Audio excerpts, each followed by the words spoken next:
Hello friends, welcome back to my channel. Today we are ranking every single book, kind of, that I read in 2024. The only rules are that I've combined together series and I'm just gonna show the first book. And I'm also ranking them a little differently than like a 1 through 5 star. I have some different categories, so let's jump into it.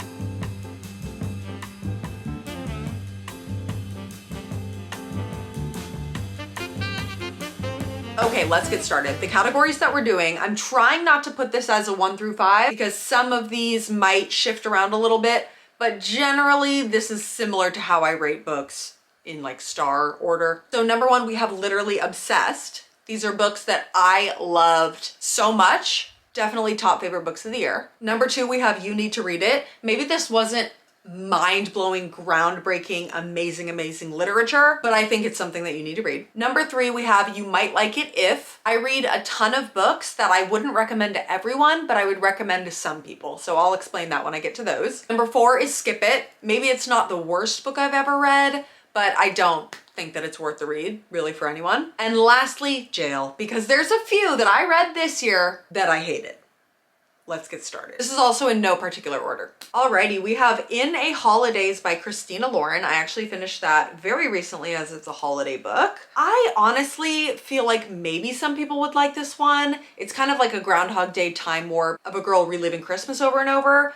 I would say skip it. I personally did not love this book. I didn't buy the love story. I felt like it kind of dragged on. I feel like there are better holiday books out there, so I would say skip it. Bride by Ali Hazelwood. This deserves jail time. Oh my God, I hated this book. It's a werewolf vampire love story, which I'm a fantasy girl. That doesn't scare me off. But something about how incomplete the magic system felt, how terrible and weird the banter was. It didn't really make a lot of sense. Some of the plot twists felt obvious, and the nodding? No. Absolutely not. The Veiled Kingdom. I think I'm gonna put this in You Might Like It If. I did read the first 2 books in the series, which I believe are the only 2 that are out. This is a really spicy fantasy series. And I think if you're just getting into fantasy, you'll really like it. It kind of in a way reminded me of like the spicy version of Powerless by Lauren Roberts, not because the stories were similar, but because the vibe was similar. I did feel like the magic system was pretty incomplete in this, which I did not like. I felt like that could have been built out a lot better. But these are short, sweet, to the point, really spicy, and a good intro to fantasy in my opinion. The Ex-Hex. Okay, I think this one was really cute. I'm actually gonna put it in You Need to Read It, only because if you're looking for a Halloween book, I think this one was perfect. It was very cheesy, but I felt like it was done well. And I liked that it was actually like witchy Halloween focused. The whole town is very Halloween-y. I thought that was fun. I think it's a really cute book. So I would say read it for next Halloween. Rival Darling, I would say skip it. This one was a YA hockey romance. Very forgettable. It was cute, but I don't think it was necessary personally. Okay, The Midnight Library. I think I'm gonna put this in literally obsessed. It's like teetering the line between You Need to Read It and literally obsessed. I feel like I still think about this book a lot, and I really loved it when I read it. It's very much a thought-provoking book. If you're kind of feeling stuck in life, this is a really good one to read. It's a little bit dark, but it's a really cool concept of like the multiverse and like how life could look for you if you had made a set of different decisions. I think that this really gave me some good perspective in life. I think I'm gonna put this out literally obsessed. I thought it was really good. Okay, Just for the Summer by Abby Jimenez. I really liked this book. I love my girl Abby, but it wasn't my favorite of hers. I think I'm gonna keep it in You Might Like It If. Well, I think compared to the other 2 books that I read within this like interconnected standalone series, it wasn't my favorite, but I think if you like a good cheesy romance book, especially like a summery romance book, I think you'll like this one. But the vomiting, for those of you who have read this, that took me out of this book completely. There was way too much description of vomiting. So, not for me. Let's just do the other Abby books now. Yours truly, literally obsessed. Literally obsessed. Yours truly was so cute. Honestly, I couldn't even really tell you what it's about now. It was like fake dating, but all I remember is that there was really cool anxiety representation in this book, and the way that the main girl really understood the guy who had a lot of social anxiety, and as someone who has a lot of anxiety, I just felt very seen in this book. I thought the love story was really cute. It was really believable. I loved it. I loved all the characters. so good. But in order to read those two, you do need to read Part of Your World. So I'm gonna put this in you need to read it. I liked Part of Your World better than Just for the Summer. I loved the way they were all connected. So definitely I think that this whole entire series, you could read them independently, is worth picking up. Okay, How My Neighbor Stole Christmas. I'm gonna put this in you might like it if. I actually kind of hated this book in the first half. It's like Christmas threw up everywhere. So if you really want a Christmas read, this is a good one. It's also really spicy, but it's long. The writing is really bad in my opinion, and it's very, very cheesy. So if you're not into that, you probably won't like it. Twisted Love. Straight to jail. I cannot believe this book is so popular. Granted, I've heard that it's not one of the best in the series. I heard the other ones are better. I hated it. I can't even tell you. The main guy is literally a stalker, and not like he's supposed to be a stalker. It's supposed to be like it's one of those where it's like, you're mine and no one else's, which in a fantasy setting, sure. But in this setting, the girl was like, I'm moving away, leave me alone. And he followed her there and stalked her until she would give him another chance. Weird. The Summer of Broken Rules, so freaking cute. I'm gonna put it under you need to read it. I don't think it was life-changing, but I loved this book. It was a really fun summer read. I loved all the characters. I thought the writing was really good. I didn't really think it dragged on. Some people might think it dragged on, but it was a really cute found family, small town summer romance. I loved this one. And it was YA, so all the spice and stuff was very closed door. So good if you like that. Here for the Wrong Reasons. I'm gonna put this in Skip It. This book is basically the premise of The Bachelor, except for where two of the contestants end up falling in love. So it was really fun, and as someone who loves a dating show, this was fun, but I really didn't like the characters. I didn't believe the love story. Like the character development was weird, and it did feel like it really dragged on because it was basically like reading a season of The Bachelor. So if you watch The Bachelor a lot, you might like it, but it's, I would say skip it. I don't think it's necessary. Okay, Red Rising. I would say skip it, but I'll put this in you might like it if. I know that this objectively is a good book, okay? I just hated it because I don't like reading from the male POV, and it's a very like dystopian, sci-fi, political, I just could not get connected with any of the characters. This is totally not my vibe, but this was Ricky's favorite series of the year. And I did think the writing was really beautiful. And I think if you're into stuff like Star Wars, Dune, I don't know anything else sci-fi, but I think you might like this one. It just was definitely not for me. Butcher and Blackbird. Okay, I'm actually gonna put this in you need to read it just because I think this is one of those books where like you have to just give it a chance. Definitely don't read it if you're squeamish. It's about two cereal going after other cereal. And it's very spicy, it's very graphic, it's very gruesome, but it's so fun and it's so unique. And honestly, it was kind of hot. So I think that it's worth reading, unless you're squeamish. But everyone else, I feel like you should just give it a try. It's a really fun romance. Okay, 7 Year Slip. Honestly, I don't think I can put it in literally obsessed, but I'm gonna put it in you need to read it. This is a magical realism romance story about a apartment that like takes you to and from 7 years forward and backward. So this girl falls in love in the apartment, but then in real life the guy is like 7 years ahead of her. It's kind of hard to explain, but it's really, really cute. There was a few things in there that I didn't love, but overall definitely would suggest reading it. So cute. Please pause, my memory card is full. Sorry, I'm back. I also had to charge my camera. YouTube 2025, it's going well. Okay, next we have Emily Wilde's Encyclopedia of Fairies. I think I'm gonna put this in you might like it if. This is a really slow, cozy fantasy. It's about a professor who goes into this kind of like snowy woodland town to study fairy folklore. It's really cute and wholesome. Spark of the Everflame. Okay, I'm gonna put this in, I don't know if I can quite do literally obsessed. I read the first two books, really loved them, but it hasn't been something that I've thought about a lot since reading them compared to like Throne of Glass or ACOTAR. So I think I'm gonna put this one in you need to read it if you're a fantasy girly, especially if you like Sarah J Maas's writing. I think you're really gonna like this series. Beautiful world building, real enemies to lovers, found family, good characters, interesting world magic system. I really loved this series and I need to continue it, honestly. Okay, Dark Matter by Blake Crouch. Immediately, literally obsessed. I hate when they do covers like this, like the movie or the TV show or whatever, but this is like the Midnight Library's darker, creepier sister. Again, it's about the multiverse and like very dark and sinister and twisty and thrilling, and it really like stressed me out at some points, but it's such a good thriller. I highly recommend. Very science fiction-y. Ooh, okay. Out of Shape, Worthless Loser by Gracie Gold. I'm gonna put this in You Might Like It If. I think you have to have somewhat of an interest in Olympic athletes, figure skating, or like child prodigy stars. This is a memoir of an Olympic level figure skater named Gracie Gold. I really loved this book. I thought it was really interesting. I grew up dancing, so I've never done figure skating, but I feel like dancing and figure skating are somewhat similar, even though I was never like a super high competitive level. I was around that world, so this was a really, really cool book for me. Magnolia Parks. Y'all are not gonna like this. Jail. I can't even describe to you how much I hated this series. The only reason I didn't like literally rate it a 1 star is because I liked the setting of it. It's very much high society London, a lot of cool places they go in, beautiful clothes and beautiful cars and beautiful parties. It's like London Gossip Girl. The back and forth between Magnolia and BJ almost sent me into a reading slump. I hated it. Toxic romance at its finest, okay? No.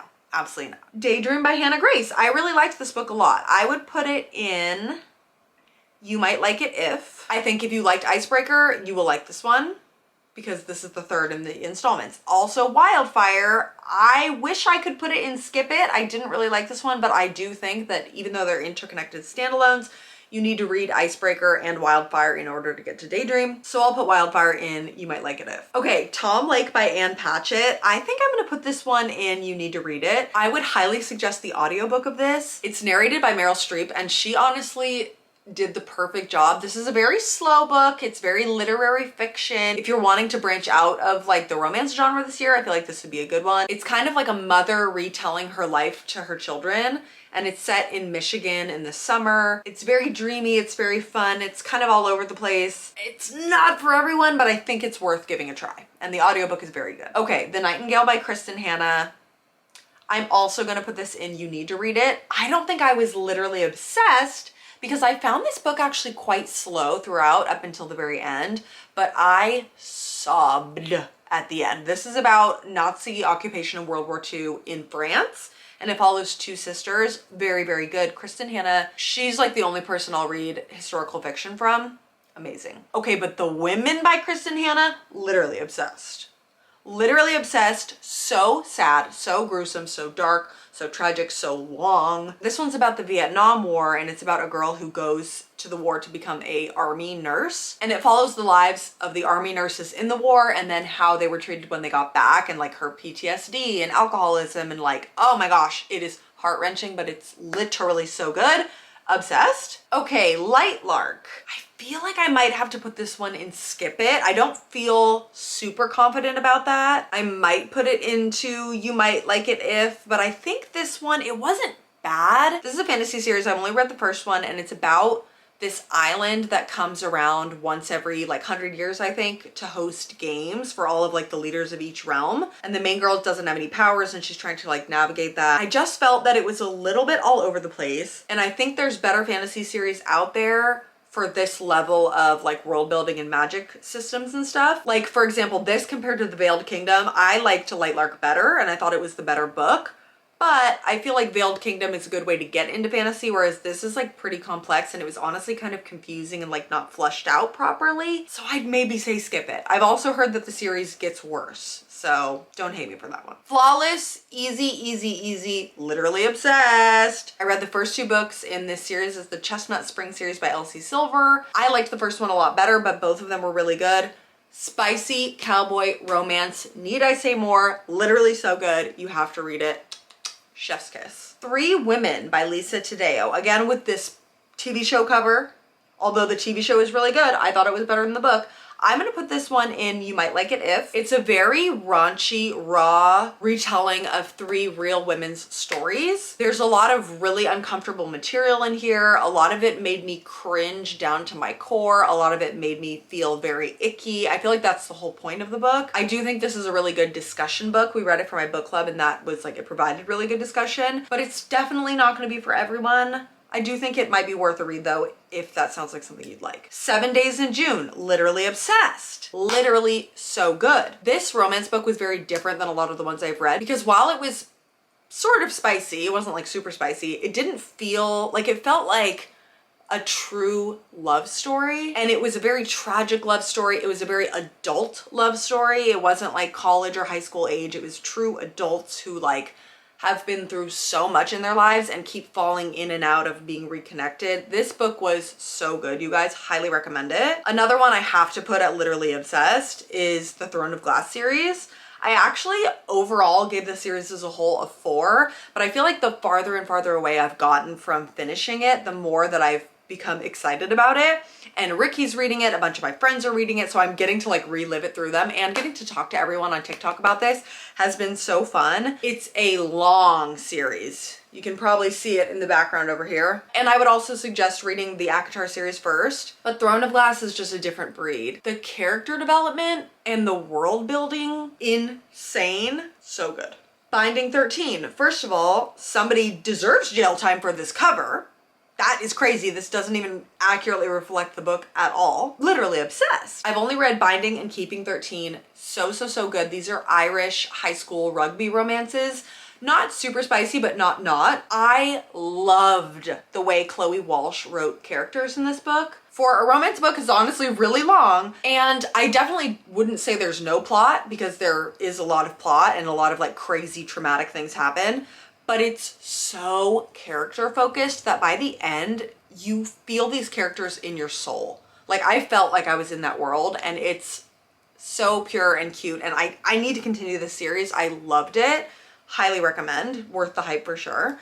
Okay, The Unhoneymooners by Christina Lauren. I'm gonna put this one in You Need to Read It. I loved this book. I love Christina Lauren. I thought this was so cute. It's really lighthearted and silly and fun. It's about these two people who really hate each other that have to pretend to be someone else and go on this like beautiful Hawaiian honeymoon together. It sounds crazy. It is. It's totally not something that would happen in real life, but it's really cute. And it's really fun. I enjoyed that read a lot. Love and Gelato, I would say skip it. I honestly don't really remember what this book is about very much. It's set in Italy, so maybe if you're going to Italy, I would read it, but it's very YA. Just feels kind of juvenile to me personally. And yeah, that's all I have to say about that. Okay, Ice Planet Barbarians. Literally obsessed. You guys, okay, this one I have to preface. I am literally obsessed with it because it was just the most absurd read I read all year. Is it stupid and dumb and weird? Yeah. It's literally alien smut. Is it hilarious if you read it as satire? Yeah. Do I think Ruby Dixon, the author, was trying to make it satire? No. I loved it. You need to buddy read this with somebody. I try and force all my friends to read it because I think it's hilarious. It's like 250 pages, I think, maybe even less. Literally obsessed. It's so good. Confess by Colleen Hoover. I don't want to hear anything about Colleen Hoover in my comments. I liked this book, but I would say skip it. I feel like while I read it, I liked it. It's very fast paced. It's a unique concept. It's about a guy who receives anonymous confessions and then paints them. And this girl who like goes to work with him, and then they kind of fall in love. I thought it was good, but I don't think it was like anything I'd recommend to anyone. So I would say skip it. Oh my God. Love in Other Words. Literally obsessed. This book is so good. First of all, this book is set in Marin County in San Francisco area, which I went to a ton growing up. I love the area. And it's like a past and present, childhood friends to strangers to lovers trope. It is so pure, and it really captures like teen crushes really well. And it is so cute. Highly recommend. The Paris Apartment by Lucy Foley. I liked this book. I don't know that I would say you need to read it, but I would say you might like it if, honestly, no. I would say you might like it if you like thrillers, and if you're interested in Paris at all, like if you're visiting Paris, if you've just been there, if you just like the vibes. It was really cool. It's about a girl who's like trying to look for her missing brother, and she lives in this really ritzy area, and all of the people who live in this big apartment building are all interconnected in a weird way. I really liked it. I thought it was good. I thought the twists were pretty good. Overall, I liked it. Okay, Wayward, literally obsessed. Easy. One of my favorite reads of the year. This book is about 3 witches from like the 1600s, the early 1900s, and present day. They're all interconnected somehow. It's so female rage coded. If you have anger, you need to read this. I loved this book. Okay, Crescent City. I'm gonna put this in You Need to Read It. I really loved it. I think if you're on your Sarah J Maas journey, you obviously have to read all of her books, in my opinion. Crescent City wasn't like literally obsessed. I really liked it. I cried a lot at the end, but it was so long and hard for me to read because this one is like a modern fantasy set in a city. So it kind of dragged for me. I read both the first and the second one. I still have yet to read the third one. The second one I didn't love as much. So I'm gonna put this one in You Need to Read It. Looks like we did pretty good this year, actually. It was a nice little stacked tier. Most of them were literally obsessed. You Need to Read It and You Might Like It If we're next. And then not a ton of Skip It and Jail. So you know what? We actually did really well this year. I feel like every time I get in front of this camera, I say that I'm going to get back into my YouTube era. But this year, I can promise you, it's gonna be a booktube party. So make sure you subscribe to my channel, follow me on Instagram, and if TikTok is still around, follow me on TikTok. My friend Mariana and I have an online book club that you can join. I will leave all the links to everything down below. Oh, also, my camera died right when I was about to ask you for your least favorite and most favorite read of 2024, and I will see you in my next video. Bye.